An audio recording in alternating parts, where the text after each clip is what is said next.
මොකද? ප්‍රීතියගේ මොකද කියන්නේ? උඩින් උඩුගුවනින් ගෙනවා බිමින් පින්තන්නෙන් ගෙනවා අපා කොට ලියවලා ගෙනවා රිද්දි බිසව් හිස පීරන පනවා. ඔයාලා අදකින් ඔයාලගේ පනාව බලලා චර්යාව කියන්නේ. මම මොකද්ද ගෙදරකින් ඉල්ලන දේ පාවිච්චි කරන දේ කියපුවම අර එක්කෙනෙක් කිව්වා යට ඇඳ ඕන. ලැජ්ජ නැත්නම් මේ ගෙවල් වලකින් ගෑනුගේ යට ඇඳුම් ඉල්ලන්න. ඇයි මහත්යත් තිබින ඔළුව ළමයිනුත් තිබින ඔළුව බස් එකේ යනකොට බ්‍රේක් ගහපුවම අපිට ඔටෝ ඉම්බ වෙන ඔළුව. නේද? ඒක ගැන ගෑණි හිතන්නේ මෙහෙමනම් යට ඇඳුම ඔබලා ඉස්සරහට කියලා අපි දන්නවා. ඒත් අපි ඉල්ලන්නේ උඩම ටච් කරන එක. ඒකකින් දැන් අද බලාගෙන ඔයාලගේ චරිත කියව ගන්නවද එහෙනම්? දැන් ඔයාලා මං ගාවට ළමයි කුඩු ගහනවා කියලා ගෙනාවොත් මම ළමයාගේ බෑග් එක අරන් බලන්න. කවකට පෙට්ටිය අරන් බලන්න. සපත්තු දෙක බලන්න. ඒක ඇතුලේ ළමයාගේ සියලු චර්යා තියෙනවා. අරගෙන තියාගන්න. ළමයි බෑග් එක පිළිවෙලක් නැත්නම් ඉන්න කාමරේ පිළිවෙලක් නැත්නම් පොත්පත් පිළිවෙලට තියාගන්න නැත්නම් වහාම බලන්න මානසිකත්වය මොකක්ද කියලා. ඔයාලත් එහෙමයි. ඇඳන් ඉන්න විදිහ කිසි පිළිවෙලක් අවුනේ එනවා අපක්කාරි හට්ට ගත්තා මේ ගහගත්තා. ඔය සායිනියක් කැලක් පේනවා මේ පාත් වෙනවා. ඉතින් මං කඩේ යනවා. සමහර ගෑනු නයිටි ඇඳගෙන පාන් ගින්න යනවනේ දෙයට මම දැන් එනකොට 20ක් කියලා හම්බුනා. මම ගාලා මේ පැත්තේ ඇටිද මන්පා. ඕවනේ කඩේ යනෝනේ අර ඔල්ල පොළොවක් ඉකි බලයක් වගේ.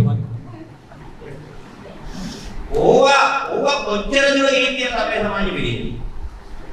ඔයාද ළමයින්ට දරුවන්ට ගෑනු දරුවෝ ඉන්න තැන කීයට අම්මා එහෙම ඇසිරෙන්න එපා. ඒකෝගේ පෞල් ජීවිතයට යන නම්බරක්. උදාහරණයක් කියලා දෙනවා. රැඩ ගැහණිය ඇඳට යනකොට ඇඳගෙන යන්න ඕන විදියම. අවුල සාර්ථක වෙන්න. කොහොමද යන්නේ? ඉස්සර නම් අවුල් පොරු ගහලා ඕවා කියලා දීලා තමයි දුවලා දාන්නේ. දැන් අවුල් පොරු ගහලා ඕවා කියලා දෙන්න ගන්නවා අලි හෝඩලයක් ලක්ෂ 25ක් විතර වේදම් කරනවා 75ක් විතර. තීරම දාලා දොරවල් ටික වහලා බහුබූත ගොඩාක් කරලා ඉවරලා ඉතින් අර මනම් මගේ ළමයාවත් එක්ක යන්නේ නැහැ අවුල් ගෙවල් වලට ලේසියෙන් යන්නේ නැහැ. අයියර ප්‍රී සූට් කියලා එකක් අරුන් දෙන දියය වල මේ කටට බැලපු ආවා මේ ඔක්කොම දාලා අර ඉන්න මිනිස්සුන්ට වීඩියෝ වල පෙන්නනවා. අවවාදයක් ආදර්ශයක් ගන්න දෙයක් මේ මනමාල යුවලට මනෝ චිකිත්සාවක් දැන් අවුල් ගෙවල් වල වෙන්නේ නැහැ. ඒක පවා විනාශ වෙලා තියෙනවා. නේ. එහෙනම් මොකද කොහමද රැට යන්නේ කිව්වොනට ඇඳට යනවා. එමිනෙන කල යහන සුදු තුන්නු සිනිඳු සලු වෙන කිව් කන්නබරනින මලෙන් සුවඳෙන් සැදෙවරි සිවන මාතේකට හිමි වෙතට යන කල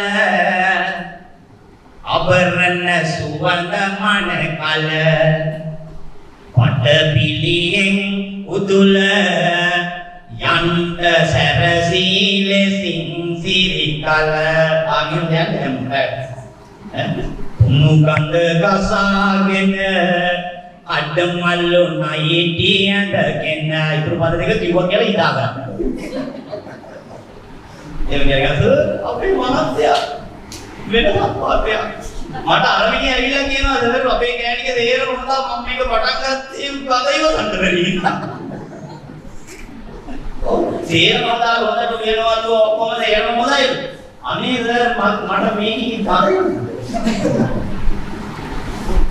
ඊනොදරින් ආවේ කියන්නේ විදියව තමයි.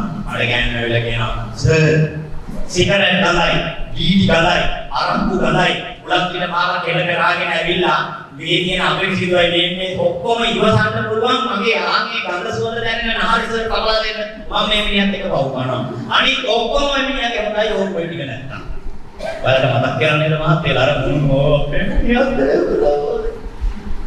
ඇයි මේව හදාගන්න බැන්නේ මේක ආඩම අම්මිකාගේ තවසක් දාගන්න මේක විතරක් කියලා දෙන්න අද මාතෘකාව වෙනස් පස්ස ආහාර මනෝ සංචේතන කියන්නේ මනසට ගන්න ආහාරය ආදරය දයාව කරුණාව මෙත්තාව මුදිතාව මගේ අල්ලපු ඇඳේ හිටියේ වකුගඩු අමාරු හැදිච්ච ASP මහත්තයෙක් නෝන වකුගඩු දුන්නු.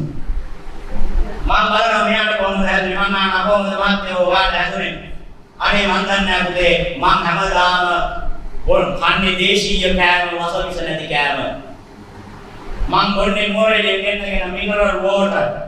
මං ජීවිතේ අරක්කු බීලා සිගරට් බීලා නැහැ. මට මේක කොහොමද හැදුනේ මං වත්තන්නේ. හැබැයි මං දැනගත්ත අවසානයේ යට ඇති නෝන වකුගඩු දුන්නේ. මෙයාට වකුගඩු ගන්නකොට 42යි නෝනට 30යි. නෝන වකුගඩු දිලා දවස් 4න් ටිකට් කපාගෙන ගෙදර ගිහලා ඒ සතියේ තව දවස් 5කින් විතර පස්සේ හැමදාම මහත්තයාට කන්ට්‍රෝල්ට උයාගෙන එනවා. උයාගෙන ඇවිල්ලා ආදරෙන් කවලා පොවලා යනවා. හැබැයි එක විනාඩියක් බලන් යනකොට මහත්තයා ඉන්නේ නෝනා ගැන සැකෙන් අරපෙන් ඉස්සරහනේ මෙලහට පස්සේ ඉන්නේ කස්තේ කරා. ඔතන බලලා ඉන්නේ ඔසින් කොහොමද? බලපෑලා ඉන්නේ. එනකොට ආයෙත් ඔයකට පැන්නේ දුක විදිහේ මර ගෑණි වෙන්නේ නැහැ. මඩ දුන්නේ කටකවුගේ පිටං ගන්නවා පොළවේ ගන්නවා. ඊට පස්සේ මං අහනවා ඇයි මාත්‍යෝ ඔයාට වකුගඩුව පළලා ඇඟ පළලා වකුගඩුව දීපු ගෑණිට එහෙම කතා කරන්නේ. ඒ වගේ සම්බන්ධයක් කරගන්න නම් ඔයාව මැරෙන්න ආරින්න. අනේ ඔය පුතා මට උගේ පණ ඇරලා ඉන්නේ. ඒ මට උගේ දැක්කම මාන්නට මම කියන්නේ. අන්නේම ගෑණි දැක්කම මාන්නට තිරිනවල් ගන්නට උත්සාහ. නෑ ලේසි කරගන්න වෙනවා. ගෑණි නෙමෙයි අල්ලපු දෙලමිනියක් හරි දැක්කම මරුවොත් ඕක තමයි මානව සංචේතන කියලා කියන්නේ. එයා කොච්චරවත් දෙන්නේ වයිරින් ඉන්නේ වාට් වෙන නර්ස් තත්ත්වයක මට කියනවා මං කරුවන් දින එක මට අහුවෙන් කපාලි ඒ වගේ පරිගැනීමේ මානසිකත්වයේ කොච්චරද අච්චර ආදරෙන් සලකුණු විදිහට එහෙම එයාට ඉන්න බඩියෙක් කියලා බඩියටත් තේරෙනවා ඊට උදාහරණ කිව්වෙන්න බෑ අපේ මාතෘකාව වෙනස් හින්දා මනෝ සංජේතන මනස සතුටින් නැති අය ඔයාලා දන්නවද වක්කොටු ලෙඩේ හැදුනේ මේකෙන් විතරක්ම නෙවෙයි අපි ණය වෙලා ණය ගෙවා ගන්න බැරුව ඒක පීඩිතව හැමතිස්සෙම මතක් කර ඉන්නකොට අපේ ඇඟේ ඇඩ්‍රිනලින් කෝර්ටිසෝල් වගේ හෝමෝන වැඩි වෙනවා. මහත්ය දාලා මොන ගිහින් ඉන්නකොට එනවාද? මහත්යට හොර සම්බන්ධයක් කරනකොට මේක වහන්න අපි දඟලන ට්‍රයි එක ඇතුලේ අපේ හෝමෝන් ගොඩාක් ඉක්ුත් වෙනවා. ගෙදර දරුවා කුඩු ගහලා ඒක ගැන හිතා ඉන්නකොට එහෙමයි. මහත්ය හැමතිස්සෙම බීලා ඇවිල්ලා කිසිදු පෞල් ජීවිතේ තෘප්තියක් නැතුවම එන්න හිතා ඉන්න පිළිද ලෙඩ වෙනවා මට කියලා. මට ඒ වගේ කියලා දෙන්න බෑ මම ලෙඩ කියන ලෙඩ හොඳට කරපේවා. නමගාලා බලන්න සමහර තැන්වල මම කිව්වා ඒක. එතකොට ඒක මනෝ සංචේතන විඥානය කියලා කියන්නේ මොකද්ද? විඥානය කියලා කියන්නේ අපි හිතන් ඉන්න විදිය. මට බෑ කියලා හිතුවොත් ඒකමයි. අපි කියන ළමයි ඉන්නකොට බෑ. බැන්න වෙලා යනවා. මහත්යල කියන්නේ තමසට බෑ ඕ යල්ලපු ගෙදර එක මොටරයිකල් එක ගන්න ඩැන්ටර් එක කියනවා තමසට බෑ ඕ. දවසට 3 ගානේ සති 3ක් කියන්න අර පස්සේ ඉස්සර පුළුවන් ඒවා මොකවත් බෑ. මිනිස්සුන්ට පුළුවන් කියලා කියන්න ඕනේ විඥානය. ඒ ඉතින් ඉස්සර කාලේ අපේ අම්මලා නැරෙව්වේ කොහමද? නලවනකොට බුදුහාමුදුරුවෝ කියනවා ඌරුසු සයාපෙත්වා කන කීරේන ගීතේන අංග පාපූරණේනක අකුල් දෙකේ ළමයා තියාගෙන කියපියව නැලවිලිගි ඒ කියනකොට කියන්න ඕනේ ළමයාගේ මනස වැඩෙන්න උස්සන්න පෞෂේ හැලෙන්න ඒ ඉත අපේ අම්මලක්ව නැලෙන්නේ ඔන්න බබෝ ඇතින්නියා ගල්ලරපේ සිටින්නියා ගලින් ගල්ට පනින්නියා බබුට පයි දුවන්නේ කොහොමද ළමම සතා කැලේ ඉන්න ළමම සතා කොහොමද ජවය ගලින් ගල්ට පයින්නියා ඔය දිනේ ගල්ලරපේ එච්චර භයානක ඇතින්නියා ආම්මගේ පුතාට පයි දුවන්නේ මම නෝන් කන්නටේ මල ප්‍රේ ගන්න එහෙමද අපිට යකාරපත් බයි. මේ අම්මා කියලා කල්පි, මේ අප්පා කියලා කල්පි, උඹ නලවන මාත් කල්පි, උඹ විතරක් තලෙල විභ විතර අපි උකට වඩා ලස්සනයි මගේ පුතේ කියලා. මේක දැක්කා සුද්ධෝ. සුද්ධෝ බැලුවා ලංකාව අල්ලගන්න බෑ. ලේසියෙන් බෑ. සටන් කළා එක සටනකින්ම සුද්ධා ලංකාව ඇල්ලුවේනේ අපි කිවිසුමකින් ලෝකේ එකම රට කිවිසුමකින් සුද්ධාට රට පාවා දීපු ජාතියක්. කොහොමද කරන්නේ?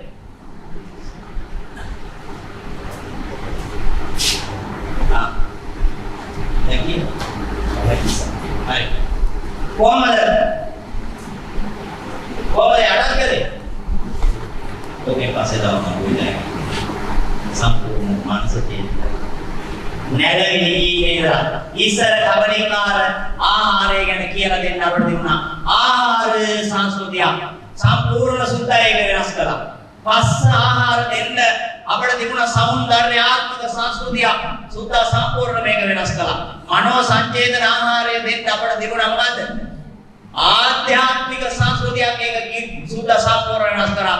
විඥාන ආහාර දෙන අභිචාර සංස්කෘතියක් එක්කා අපේ සංස්කෘතිය කණු හතරයි. සංස්කෘතිය උගන්වන සංස්කෘතික ආයගෙන් මං අහනවා කියලා මොකද්ද සංස්කෘතිය කුළුණු හතර? දන්නේ නැහැ නාමවච්චයට. සංස්කෘතිය කුළුණු හතරයි මේක උඩ මන්දිරේ යන්න තිබුණේ. අපි කවදාවත් ලැබුණේ නැහැ. සුද්ධ මේ ඨැඟ හතරම ඝාතනය කරලා දැම්මා. අභිචාර සංස්කෘතියේ තිබුණු නැලවිලි ගීතේ ඉඳන් සුද්ධ වෙනස් කළා.